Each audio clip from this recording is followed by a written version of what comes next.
Hello guys, welcome to another episode of TVG Talk. My name is Paco Trevino and I'm with my friend Lauro Chapa. And today we'll be discussing actually a lot of things. We'll be discussing what happened in this Nintendo Direct that was on April 1st. And Nintendo warned us that it would be no joke, and actually it was full of lots of information. They started with upcoming DLC for Super Smash Bros. For Wii U, where they announced the release date of the already announced Mewtwo, and Lucas, who was just announced in the Direct, alongside other things like tourney mode and costumes for your Mii fighters. Laura, what do you think of this DLC? I mean, I think this is great. We're getting new characters. I mean, not new, right? But additional to the game that we had, we're getting costumes based on third-party characters like Zero and Mega Man. I mean, it's awesome that they are continuing to expand a game that they already put out. I mean, they could be like, okay, here's your game, goodbye. But they're actually continuing to put out content. And you forgot to mention that they put a poll up in the Smash Bros. Website where you can choose the next character that's going to be DLC. Oh yeah, that's true. That's true. Actually, we were talking yesterday about how the Xbox boss, I forget his name, Spencer, I think, said that he would like Banjo to appear in Smash. How convenient, right? Yeah, I mean, I don't think it'll happen. I mean, it's not a bad idea, but I think we'll see a Nintendo character like we were talking the other day, or a third party that works for Nintendo, like Bayonetta or maybe Waluigi, or something that maybe the fans have been claiming for a long time, like Rayman or Bomberman. Yeah, well, actually, those would be cool too. Yeah, definitely, we would be more likely to see more Nintendo characters. And also, something that I think is very important of this DLC is the prices that they have. For example, how much would have Mewtwo cost if we were talking about, I don't know, about a Injustice Mortal Kombat character? Yeah, I mean, the price is really accessible. They're trying to, for every fan that they can play it. I mean, it's great.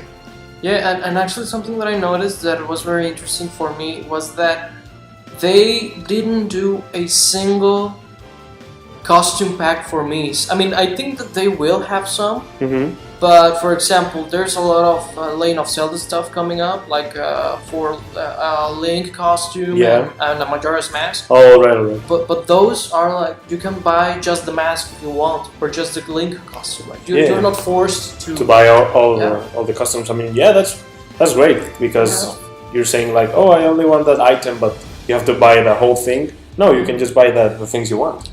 Yeah, for example, let's say that a lot of people want the Mega Man X costume, but not a lot of people want the Proto Man costume, so they'll just go with what they really want. They're not forced to buy anything else. Of course. Well, and another piece of very important news concerning DLC and upcoming downloadable content in general, paid or not, is Mario Kart 8 with the 200cc mode, the upcoming update for Amiibo compatibility, with the likes of Sonic, Mega Man, Pac-Man, Bowser.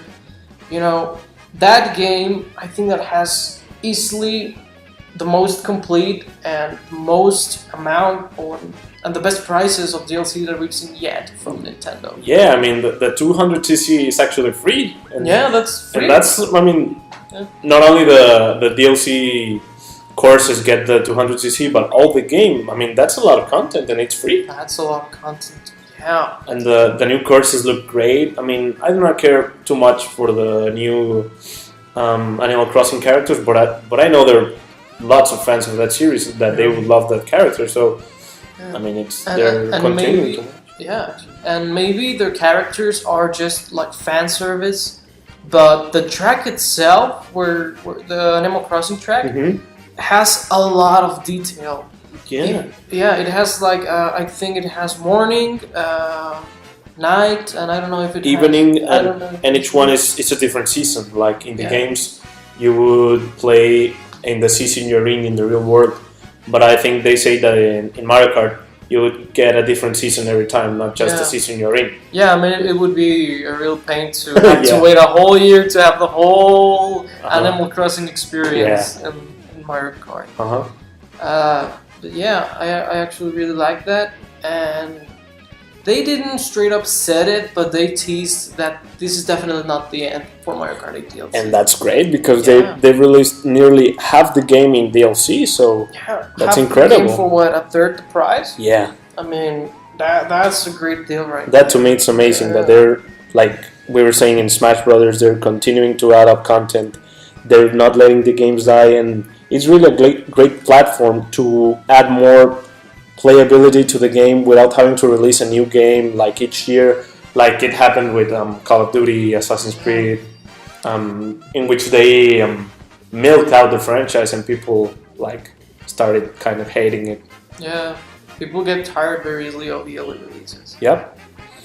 Another very important thing that I see Nintendo is doing is that they're not charging for updates. Now, of course, they wouldn't charge for small updates, but for example, 200cc in Mario Kart 8 or the amiibo compatibility in Mario Kart 8 or maybe in Super Smash Brothers every time that they retouch the balance like they do in Street Fighter, like every time they retouch it, it's another full game, like Super Street Fighter, Super Street Fighter Arcade Edition, Ultra Street Fighter 4. Yeah, I mean, they tend to do that. and so far it has been free for us. And Smash, they're giving out stages, the tournament mode, I mean, it's great that they're giving free updates to the games, in which they're not just updates, there are big changes. Like, they could easily charge that as a DLC. Easily, yeah, definitely. Well, I think that there was a huge list of upcoming titles, both brand new titles and upcoming Virtual Console titles. Yeah. But I think that the one that stole the show was Splatoon. Splatoon looks great, man. I mean, it looks a ton of fun. It looks to be, I mean, they confirmed in the Treehouse event after that you can play local multiplayer, even if it's not like a crazy mode. I mean, it's something, and I thought you wouldn't have it, and it is there. It looks tons of fun, and I will definitely be playing online matches all day. Yeah, me too. As soon as I have, like, I think that first I'll beat the first player mode because it actually looks very entertaining. I mean, you have to, because I think they said at level 10 you unlock the online mode, right?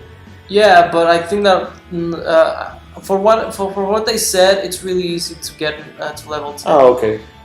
Yeah, because the PR were doing the thing up like 2 weeks ago, and they said that they only do it so you get the hang of the game. It's not that big.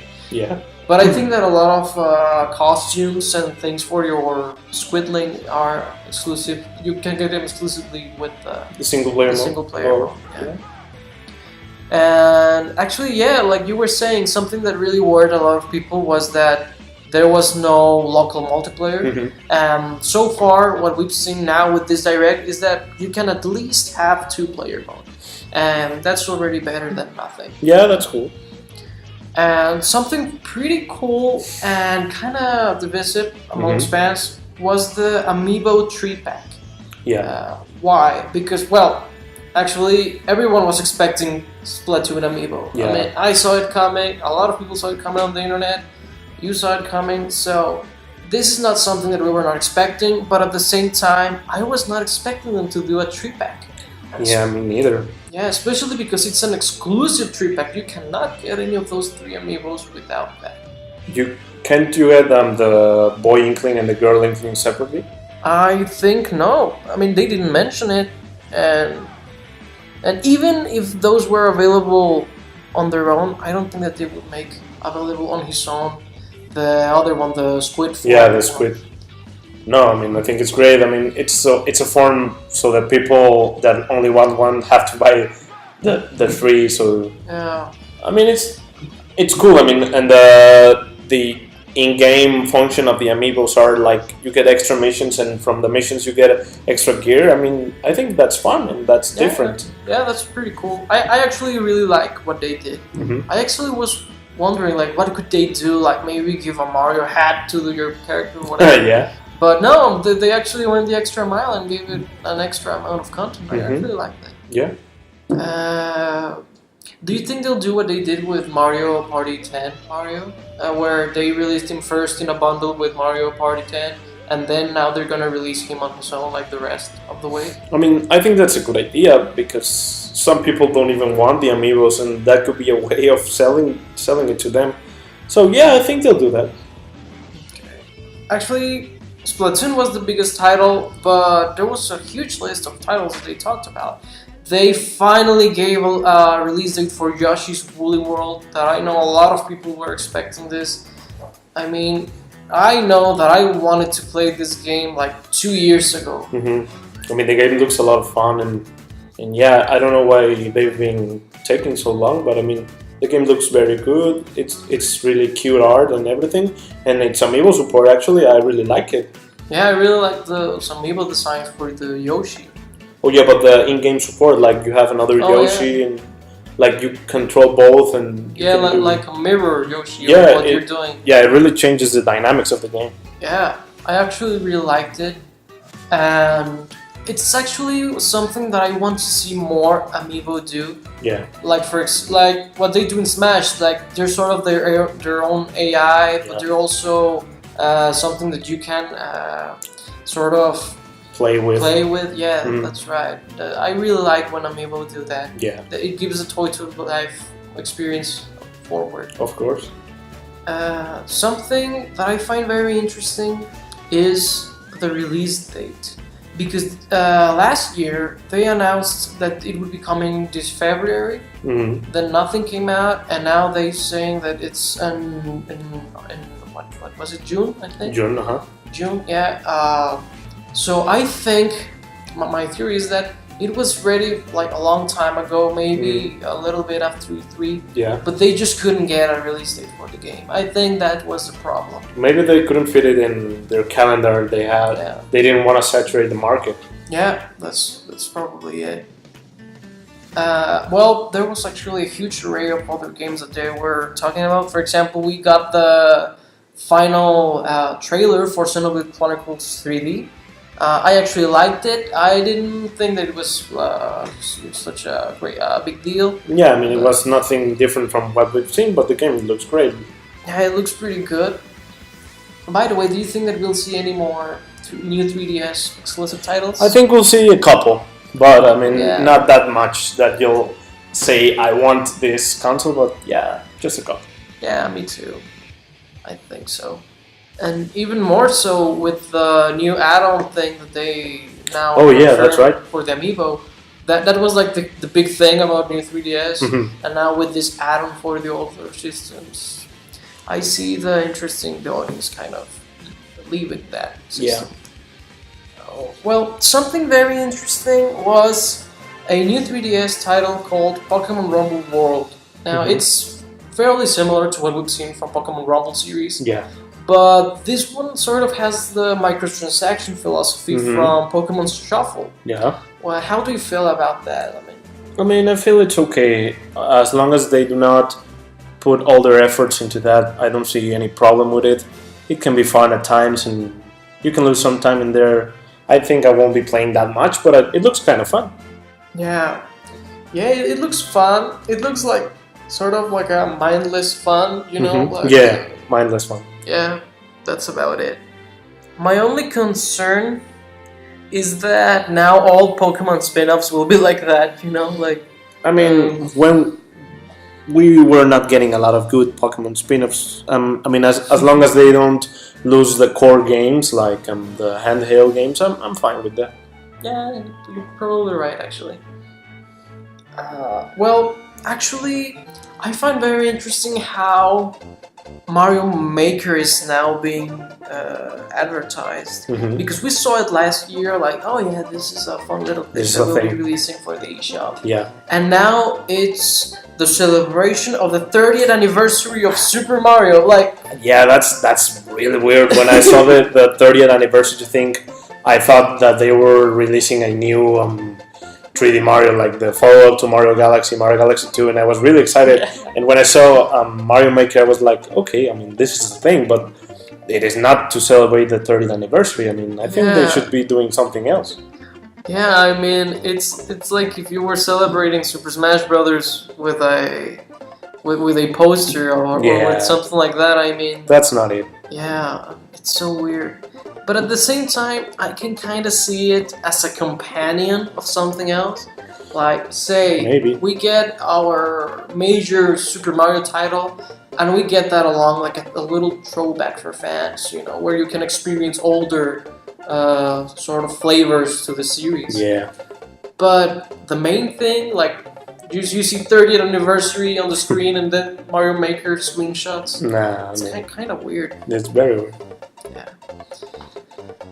Okay, another very interesting thing that they announced at this direct was the Virtual Console titles for the N64 and DS. N64 and DS. Mm-hmm. I have one word to describe this: is finally. Yeah. Finally, we have titles from the N64. And I was actually kind of surprised with the DS. Not so much because in Japan and Europe they already have. Yeah. I think it was Brain Age Academy, Yes. something like that. Mm-hmm. But I actually am very, very glad that they're finally adding it. Yeah, I mean, like we were talking on another direct, it's a good plan to release it by parts, not just throwing everything out there so people know. I mean, what games can they buy now, so they can plan out what games they're going to buy. I mean, and yeah, finally we get this. Yeah. And I find very appropriate that they start the N64 on the eShop with Super Mario 64, Mm-hmm. one of, if not the most iconic title from that console. Mm-hmm. But I do find kind of weird the choice that they made for the DS, Yoshi's Island DS.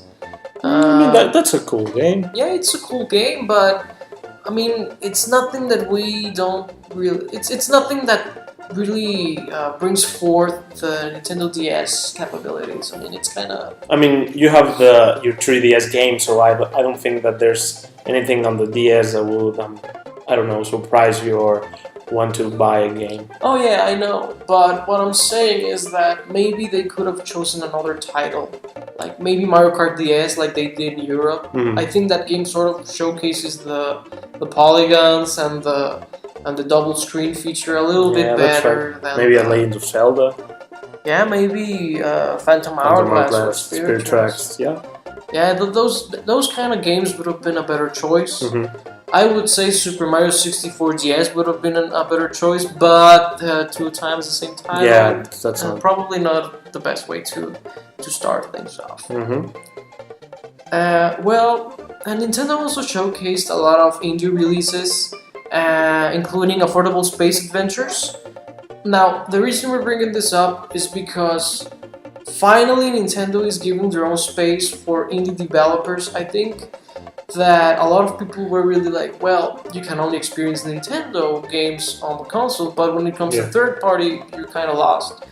But I think that the more and more Nintendo supports indie developers, is the better the chances that we get a more varied lineup. For Yeah, I mean, they crammed a lot of games right there in the direct, and I mean, they're showing their love to indie, and that's amazing. I mean, a lot of games look really cool, really different, really interesting, with nice graphics, and they're not AAA games, so it's nice that Nintendo is recognizing all of them. Yeah, I think so too. Especially because, for example, last year they made a genius decision helping Shovel Knight start things Shovel off. Knight is great. I mean, Yeah. if we get 10 Shovel Knights, I'll go poor. well, we're already getting full with all amiibo they're releasing. Another very interesting title was the Fire Emblem If. Yes. I'm actually very interested in seeing how now your character is the main character in the title.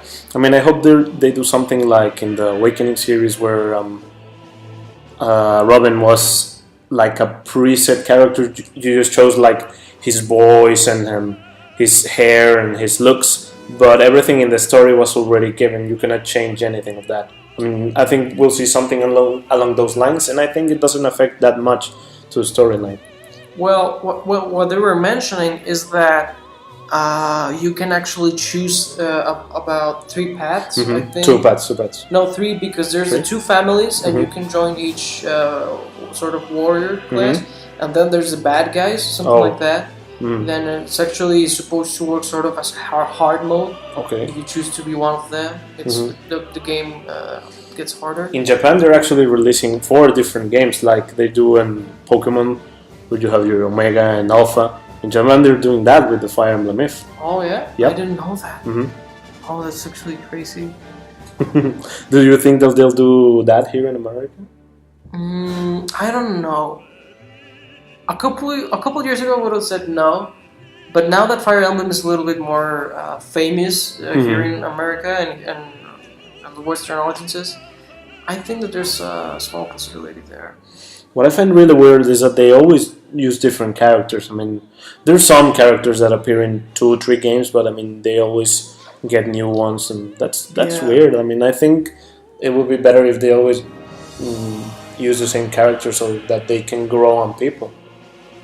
You know, that's actually very true, especially because, well, maybe that works for maybe in Japan, but I think that here in North America you sort of need a front man or woman for your series. Yeah. Like you say The Legend of Zelda, you think Link, you say Metroid, you think Samus. I mean, and maybe with Fire Emblem, yeah, maybe they could have used, or maybe they could use a front character for their series. Yeah. Yeah, that's actually a very good point. And also we got to see the trailer and gameplay for Shinigami Tensei Cross Fire Emblem. Oh yeah, what do you think of that? I mean, it looks like an anime. Yeah, yeah. I don't know, I haven't played Shinigami Tensei, but what I've heard from is that the game looks a lot more like Shinigami Tensei than it looks to Fire Emblem. And I mean, it looked like a good game, like Final Fantasy-like or something like that. Yeah, it looked very interesting. And well, what they were saying is that sort of the hub world or the overworld was a lot like Shin Megami Tensei, but once you got to the combat and things like that, it's supposed to be more like Fire Emblem. But I don't really know where the lines, if the lines will be that noticeable or if they're a little bit more towards one game or the other. Alright. I actually don't know. I think that no one really knows. It's just speculation so far. Well, one last thing that we wanted to talk about was all the amiibo announcements that they made. God, are there a lot of them? Yeah, I mean, it only makes me want to buy all of them. I mean, the Yoshi Yarn amiibos look so damn cute. I mean, I hate that we're doing this. One thing that I didn't like was the card amiibos for Animal Crossing. I mean, I hope that that doesn't turn into a trend, but I don't think so because the rest of Smash characters got their amiibo. Yeah. But yeah, there are a lot of amiibo. The way that I see this is that they're gonna do cards for amiibo or characters that wouldn't necessarily represent the investment of making a figure of them. Alright. Like maybe a card for, like they were doing in Animal Crossing, like little creatures that they have their own fan base and whatnot, but they are not of the caliber of Super Smash Brothers, you know? I think that's what we're gonna be seeing. I don't think, and I hope that we don't see this happen to other series or to other lines of amiibo. Yeah. And what do you think of the game? Because Animal Crossing? That particular title, I forgot its name, but that you sort of go to these animals' houses and you decorate them and you sort of get like... I mean, I've never been into Animal Crossing, but it looks cool for the fans. I mean, there are a lot of Animal Crossing fans. Yeah, I think that's it. Like, maybe it's not for everybody, but for all existing fans, it's a little extra for your title, I guess. Yeah. What do you think of Tap Amiibo, Nintendo's Greatest Hits? I didn't like that. I mean, you're sort of getting the demos that you get in this Smash Brothers series, in which you just play in 10 seconds, 1 minute, 2 minutes, whatever. I don't know. I wouldn't spend my time doing that. I mean, if I want to buy a game and I want to feel what the game is like, I'll just look up videos on YouTube. So I don't know. I think that's not necessary thing. They could have created a full game in which you have amiibos, maybe an RPG or something. So yeah. Yeah, I feel the same way. Especially since I played both NES Remix titles. I feel like they sort of wanted to do something like that with Amiibo, and then they dropped the towel and said, you know what, let's do this thing where you just have random levels. Because in fact, they're very random. Yeah. They showed that you can have one Mario and your friend can have another Mario, and they'll have different titles, maybe not even from this franchise. So it's completely random what you get. Yeah. It makes no sense. I think that if they went a little bit more forward with it, maybe a little bit more ambitious, it would have been cool.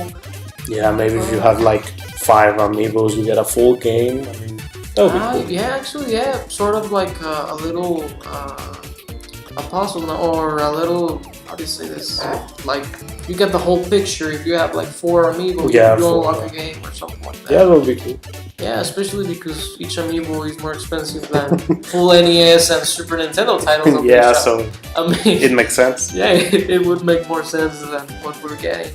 Although it's free. Yeah, I mean, yeah, it's free. It's a free title. So. Well, also confirmed on Amiibo, we got finally announced Jigglypuff and Greninja giving us the whole bunch of Pokemon on Super Smash Bros. Except for Mewtwo. Like, they finally completed it. Mewtwo is coming out. But they said that they will have Amiibos, Mewtwo, Lucas, and the other DLC character. Yeah. Along the line. Yeah, I think so too, and Lucas too, and and most at least characters will get their amiibo. And something very weird that I found is that this upcoming wave, will come in parts. Yeah, I find that really weird. Like the first one is 2 amiibos, and another 2, and then 4. Yeah, I mean, why do that? I mean, maybe they're trying to fix up the scalper problems in which like they release 12 amiibos and there's like 5 weird, 1 extremely rare, and 3 that are common. Maybe with this thing they're trying to fix that, and I mean I would be more than happy if they fix it. Yeah, you know what you're saying, it makes a lot of sense, you know, controlling the market a little bit more. Yeah, that's actually true. And, well, upcoming amiibo are Ganondorf, Suicide Samus, Dr. Mario, Palutena.